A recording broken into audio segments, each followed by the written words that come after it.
સુરતના ઉધના વિસ્તારમાં ખરવડનગર બ્રિજ પર કાપડ ભરેલા એક પિકઅપ ટેમ્પોમાં અચાનક આગ ફાટી નીકળી હતી. આ ઘટનામાં કોઈ જાનહાનિ થઈ નથી. મળતી માહિતી પ્રમાણે ઉધના ખરવડનગર બ્રિજ પર આજે એક કાપડ ભરેલો પિકઅપ ટેમ્પો પસાર થઈ રહ્યો હતો. દરમિયાન અચાનક ટેમ્પોમાં આગ લાગી જવા પામી હતી. તેથી ટેમ્પોનો ડ્રાઈવર બહાર નીકળી આસપાસથી ફાયર એક્સટિંગ્વિશર લાવીને લોકો સાથે આગ પર કાબૂ મેળવવાનો પ્રયાસ કર્યો હતો.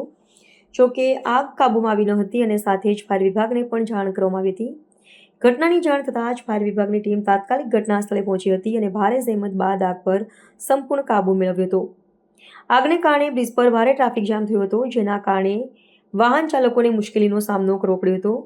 પોલીસે ટ્રાફિક વ્યવસ્થા જાળવવા માટે તાત્કાલિક કાર્યવાહી હાથ ધરી હતી. આગમાં પિકઅપ ટેમ્પોમાં ભરેલો કાપડનો માલ સંપૂર્ણપણે નાશ પામ્યો છે, જેના કારણે માલિકને મોટું નુકસાન થયું છે. આ કયા કારણોસર લાગી તે અંગે વધુ તપાસ ચાલી રહી છે.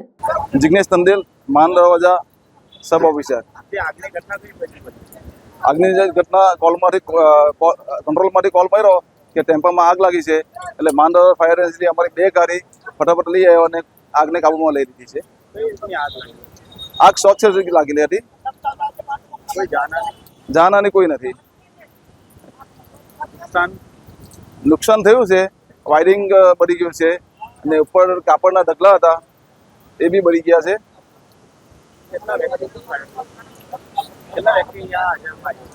શું